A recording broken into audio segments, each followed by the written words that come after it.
Hello everyone, I hope you guys are all well. A little bit unusual for me to be filming a video on a Monday, late afternoon on a Monday, should I say. It's the 1st of Feb. I had hoped to get this video to you guys yesterday, but because I had a lot of reading to do over the weekend and I was seeing my mum and dad, I didn't get to finish it until late last night. So I thought, okay, just hold off, wait until after work on Monday, and then you can film this review. So here I am. It's really freezing cold day today, so I'm curled up in my favourite sweatshirt, and here I am. It's been another obviously very busy week, and I cannot believe that we are in February now, but we officially are, and I'm quite chuffed myself. I've gotten through 4 books in January, so yeah, it's all good at the moment. It's all good. So anyway, let's talk about the book I am here to review, which is Val McDermid's The Mermaid Singing. So this is, just so you're aware, Val McDermid's first book of her Tony Hill series. She has, I think it's 3 or 4 book series where she follows certain detectives, and this is the first book of the Tony Hill collection. This was actually a few series. This is the 3rd series of detective, as it were, novels that she had published. And I looked online and I read about how Val came up with this, and she was driving down the M6 apparently. She'd already published several books, and she was kind of, well, not hunting, but she was kind of thinking about what possibly her next book could be. And then all of a sudden, this story came to her as she was driving down the M6 in the mid-90s, fully formed and such, and she was able to figure out exactly what she was going to write. And the first draft only took her 4 months to write, and the result was The Mermaid Singing. This is the 20th anniversary edition. It came out in 1995, so it's been 25 years now. It'll be 26 years this year. And so yeah, I didn't know anything about Val's writing. She's an author who I'd always thought, oh, I'll get round to reading one of her books, and I just haven't until a scriber was recommended her books to me, and I thought, you know what, why don't I just give one a go? And so I did. So what did I think of it? I really liked it. I was really quite shook by it. I was not expecting it to be as graphic as it was. And due to stuff that happened in the literary world last year, it did bring up some questions. So I will get to that in a moment. So The Mermaid Singing, as I said, is the first book in the Tony Hill series. Tony Hill is a psychological profiler, and he is brought on to a case where a 4th body is discovered in the gay community, and he is basically asked to have a look at it. The police have finally given in to the fact that it's a serial killer. They had really denied it previously. The investigators on the case, they didn't want to acknowledge that it was a serial killer. Only one of those inspectors thought it was a possibility, and that's Carol Jordan. And so Tony is paired with Carol to set up a profile about this killer, and it follows them setting up the profile, investigating the case, and various things that go on. It's written majority in 3rd person, but every chapter begins with about 4 or 5 pages written as 1st person perspective from the killer. This is a diary that they kept, and so it's diary entries. And you learn things about the killer, about their victims, the testing and such that they did, and I'll explain that in a moment, before they started the killings, and further details about them. So Tony and Carol are looking at them from a psychological profile, and then you've literally got the psychology right next to it on every single chapter. So that's the structure of the book. overall, I thought it was a really, really well written book. I didn't know what to expect because I hadn't read Val's stuff, and I found out very, very, very quickly that Val pulls no punches. She does not hold back. It is absolutely brutal in her descriptions of murder and torture, especially torture in this book, because our killer is obsessed with medieval torture to the point that they make their own versions of the rack and other medieval devices and uses them to torture and kill their victims before taking their corpses out of the place where that torture and such and murder has happened, and then dumping them amongst the gay community areas in London. And it's like, wow! As soon as literally the first couple of pages, it's striking, and the actual crime scenes don't hold back either. What the killer does with the corpses, just it made my stomach turn. It really did. But I totally get why she writes the way that she writes, because murder is not pretty. And also the thing is that Tony and Carol are looking at everything from a psychological perspective. At the time that this was written in 1995, crime novels didn't follow psychological profiling or anything like that. The job was relatively new, as it were. It's really fascinating to read this book, looking how crimes were investigated in 1995. It wasn't that long ago, but compared to what we have now with technologies and such that weren't available in 1995, it's like night and day. It's really quite startling. I also, it probably sounds a bit silly, but actually reading a book which follows the police investigating a case was quite, not startling, it was quite jarring for me, because the crime books that I like to read, or I very much, keep in my heart that the characters and such that I love to read, are private investigators. They're not on the police force. So to have it that we are sat in a police force setting with this psychological profiler who the investigators don't want there apart from Carol, and follow him try to get through this case and figure out what the hell is going on. It was really interesting place to put you. And just as Tony feels like the outsider, as Carol feels like an outsider as well, as the reader, you are the outsider as well, because you are thinking from a modern perspective and going back to 95 and this jarring processes that you have to go through, because those were the processes of the time. I found it such an interesting journey to take through the read. However, there were some issues. I'm not going to lie. I found it, first of all, the level of torture that was in this book. Now, this is just me, obviously, but I don't mind stuff. I never really have issues with stuff, but at some point I really felt like I don't think I can carry on with this, because it was like too much gore. It kind of like Carol, Carol is a character. Val was very much, I want to get in deep and dark. I want you to be like this close to what's going on. I'm like, Val, can I just like push it back there? That would, I feel so much better if we just had that little bit of space. For me personally, and yeah, it felt like a little OTT at times for me. Especially, there is a chapter, and I'm just going to say this just to warn anybody who wants to read this book, who is an animal lover.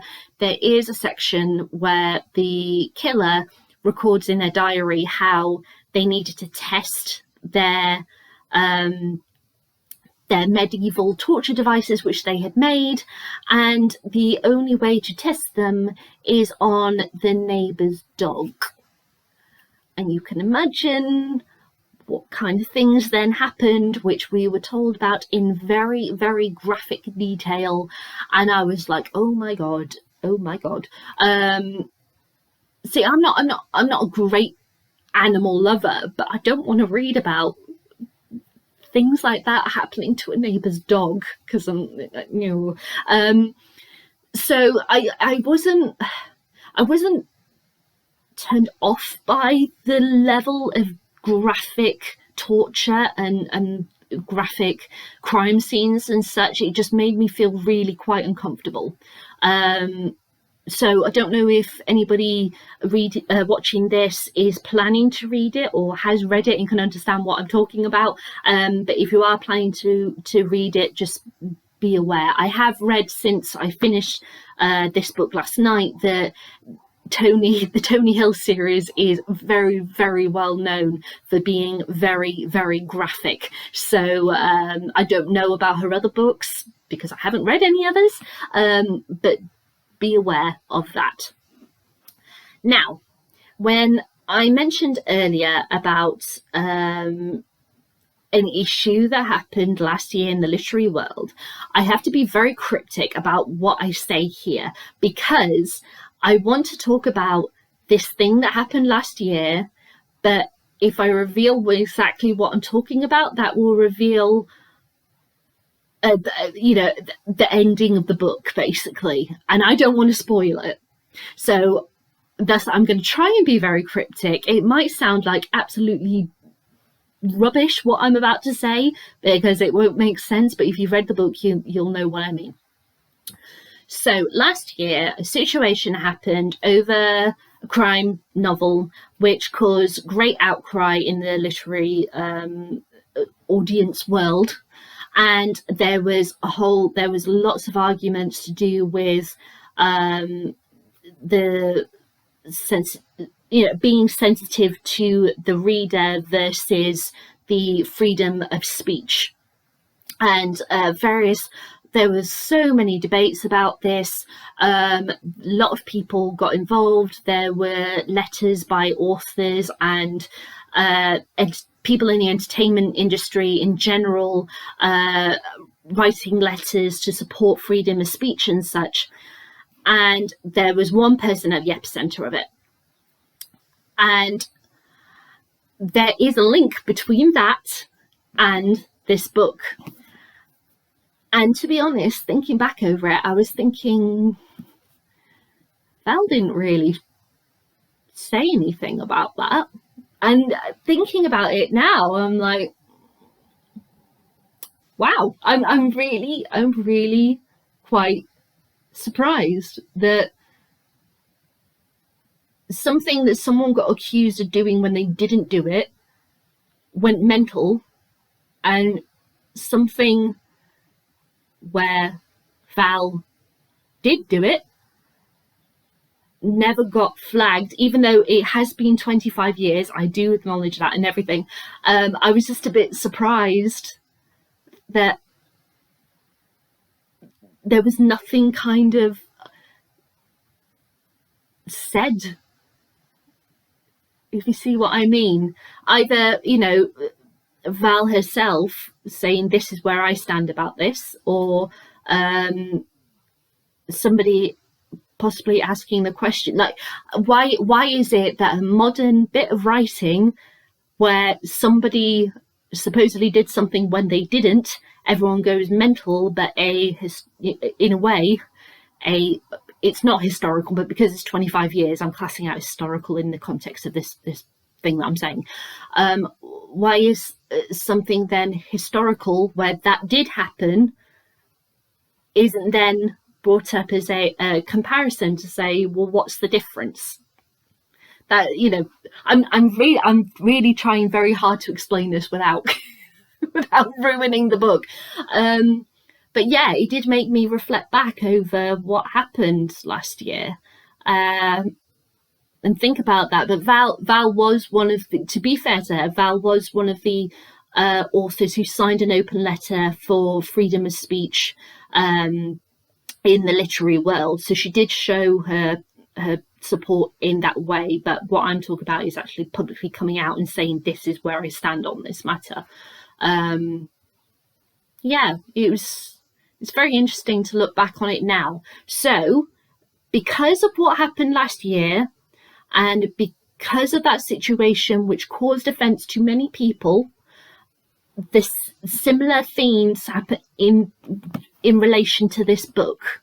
And so I don't want somebody who is watching this who was sensitive to what happened last year to then go into this and not be warned that the same things apply here.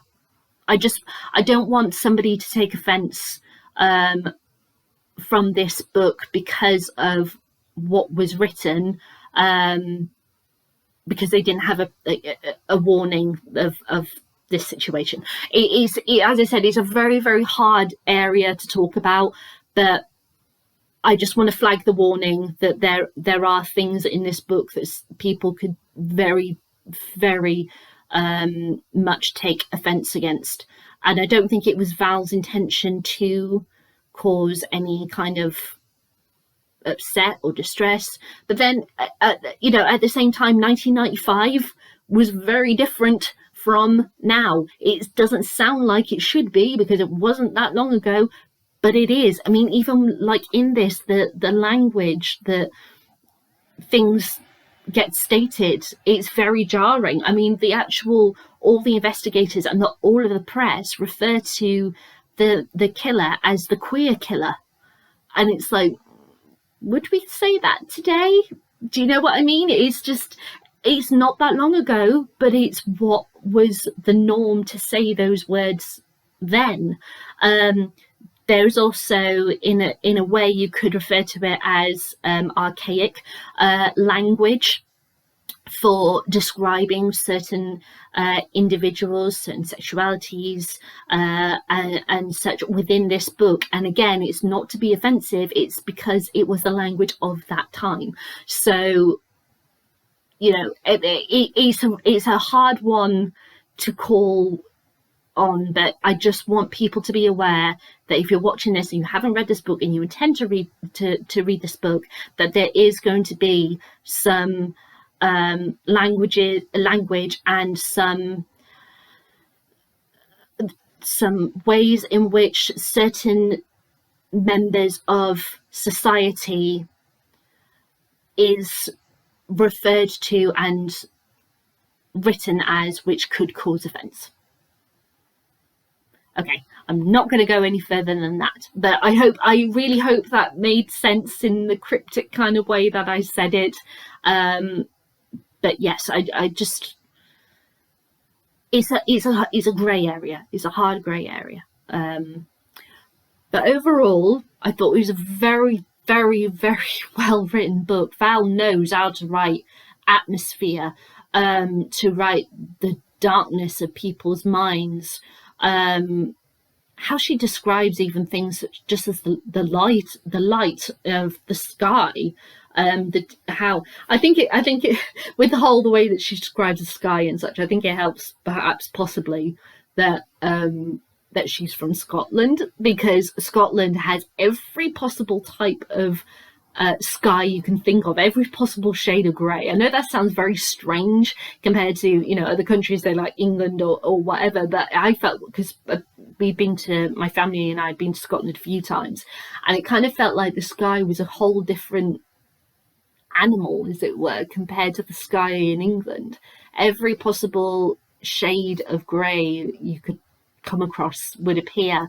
The sky when it's blue, it's the bluest sky, and when the stars come out at night, it was, oh god, it was glorious. I vividly remember the sky when we went to Scotland, each time we've been to Scotland. So to me, I think that's possibly why she writes about colours and textures and such so beautifully. So yeah, I overall I really enjoyed it, but my God, it was dark. I'm going to do a reading for you. So this is Carol and Tony are having a walk around the areas where bodies had been found previously. Because as I said, he got brought into the case when body the number 4 turned up. So and Carol has been on it since the very beginning. So she's kind of taking him on a tour around the different areas where the bodies were found. They were found in quite close proximity to each other. So they're kind of just walking the streets to find out where they are. And just so you're aware, Tony refers to Handy Andy in this, and Handy Andy is the killer. It's the name that he gave the killer. He always, whenever he does any case, he gives the killer a name, and he just chose Handy Andy for this one. So, Canal Street was still busy. People came in and out of clubs, taxis, dropped off and picked up. Couples shared their kebabs and chips on the street corners. Rent boys and hookers watched the slow-moving traffic bouncing on the least opportunity. Interesting, isn't it, how areas become defined? Tony said to Carol as they walked briskly along the street. You mean this is a zone for public encounters, while Crompton Gardens is for the dark side? And ne'er the twain shall cross over, Tony said. It's really quite lively for the time of night, isn't it? Are Monday nights quieter? A bit, Carol said. A couple of the clubs shut on Mondays, and one of the others has a women's only night. So there's probably not much on the street traffic, Tony mused, as they'd driven round the streets speculating on Handy Andy's approach route. Tony had been struck by how very public an area he'd chosen for his first 2 victims, almost as if he was setting himself challenges. Now at the corner of the alley leading to the side door of Shadowlands, he looked along the street and mused. He's desperate to be the best, he said softly. I'm sorry? Handy Andy. He doesn't just go for the easy options. His victims are all the high-risk category. His dumping grounds aren't obscure, deserted hiding places. The bodies are cleared for forensic clues. He's smarter than us. He thinks that he has to keep proving it to himself. I'd hazard a guess that the next body is going to be dumped somewhere very, very public. Carol felt a shiver run through her that was nothing to do with the cold. Don't talk about the next body as if we're not going to find him before then, she pleaded. It's just too depressing to think about. Carol led the way into a short, dark cul-de-sac. Now the second body, Paul Gibbs, was found just down here. All there is down there is a fire exit for the Shadowlands Club. It's dark enough, Tony complained, stubbing along the edge of the disintegrating cardboard carton. We did suggest that to the manager that a security light would be a good idea, if only to prevent him from being mugged when he was locking up at night. But you can see how seriously he's taken that idea, Carol replied, raking through her handbag to find a mini torch. She snapped it on, and the narrow beam revealed Tony silhouetted against a hooker in the red rubber dress, giving a blowjob to a bleary-eyed businessman in the fire exit. Oi, the outraged man shouted. Bugger off, Peeping Tom. Carol sighed. Please, zip up your dick or you're nicked. Before she'd even finished the sentence, the hooker was on her feet and heading for the mouth of the alley as fast as her silhouettes would let her. Not silhouette, what am I saying? My eyes are tired. It's the end of a working day. Stilettos would let her. Realising it wasn't worth arguing now the whore had gone, the man quickly fastened his trousers and pushed past Tony. As he turned the corner, he shouted, "Frigid cunt," back at her. You all right? Tony asked, his genuine concern obvious. Carol shrugged. When I started in the job, it really shook me when punters abused me like that. Then I realised it was them that had the problem, not me. The theory sounds good. How does it work in practice? Carol pulled a face. Some nights I go home and stand in the shower for 20 minutes and I still don't feel clean. I know exactly what you mean. Some of the messy heads I have to poke about inside leave me feeling like I'll never have a normal relationship with another human being again. Tony turned away, not wanting his face to betray him. So this is where you found Paul? Carol moved forward to stand beside him. She shone her torch into the doorway. He was lying there with a couple of bin bags tucked around him, so he wasn't immediately obvious. Judging by the condoms lying around, the working girls had been screwing the night away, smack bang next to a corpse. I take it you've talked to the girls? Yeah, we've had them all in. The one that scuttled out of here was a cockroach. Like a cockroach, when the light goes on, uses this spot most nights. She says she had a punter sometime around 4 a.m. She knows it was them because this bloke is a regular who comes off his shift at the newspaper printing plant about them. Anyway, she was going to bring him down here, and there was a car in the way. Carol sighed. We thought that we cracked it because she could remember that make, model and number on the license plate because it was the same number as her house, 249. Don't tell me. Let me guess, it was Paul Gibbs' car. Got it in one. The insistent beep of Carol's pager cut into the conversation, demanding as a baby's cry. I have to find a phone, Carol said. What is it? One thing you can always say for sure, Carol said, hurrying back out the alley. It's never good news. So as you can see, like little things like to do with the 90s, the fact that she's got a pager and she has to go find a payphone in order to then reply to the page. You know, it's little things like that. I loved the references, you know, to back then. Obviously, then it was current and not anymore. But I do love the vividness, the coldness, the harshness of her writing.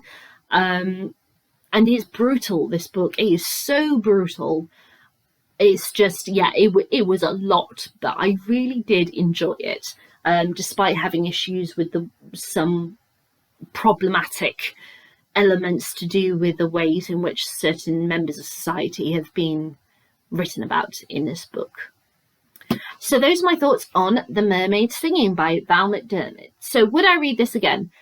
Yes, now that I know what to expect, I don't have to have the thing there every now and then thinking, oh my God, I can't read this because it's too much, because I will have known what's coming next. But yeah, I think I would like to reread it to go back over the story and see if I pick up on things that I'd missed before to do with crime scenes and who the killer is and stuff like that. Would I read any more of Val's books? Yes, I certainly would. I think I might mix it up to read some stuff from her other crime series of novels as well as the Tony Hill books. But yeah, I think it would be interesting to read other books. Would I recommend this to anyone? Yes, I would, but I would make it very, very clear that it's not for the faint-hearted. It is graphic. It is full on. She doesn't hold back, and there is representation of certain society groups which may find offensive when reading. So there we go. I want to flag that up again. So that's my thought on The Mermaid Singing by Val McDermid. Before I say my last bit, because I was just about to start and then I just remembered something. So there is a TV adaptation of this book and other books in the Tony Hill series. It was called, ITV made it in the early 2000s, called Blood on the Wire. Blood on the Wire is actually the title of one of the other Tony Hill books, but that was what was picked for the TV series. I haven't watched any of it because, as I said, I finished this late last night. I've worked all through the day and I've come and recorded this straight off the mark, so I haven't been able to watch any of it, but I found that somebody has uploaded them on YouTube, so I will link below the one specific for The Mermaid Singing and the overall trailer of the series. But yeah, there we go. So have you read this book? I'd love to know what you think. Leave me a comment in the comments box below, or give me a thumbs up, thumbs down, entirely up to you. I'll let you decide. And I'll be back with my thoughts on my next read, which is The Thursday Murder Club by Richard Osman. After the dark heavy weight of this, I really feel like this is going to be a light-hearted murder story. I'm really looking forward to it. It's about a group of old age pensioners who live in an OAP home, and they like to get together every Thursday to talk about various murder cases and try and solve them, and then a murder happens right on their doorstep, and they're the best people to investigate it. So I'm really excited to read this book. My mum is reading it at the moment, so I'll be able to talk to her about it once I'm done. So I'll be back with my thoughts on, should I say, the Thursday Murder Club as soon as I'm done. All right, guys. Bye.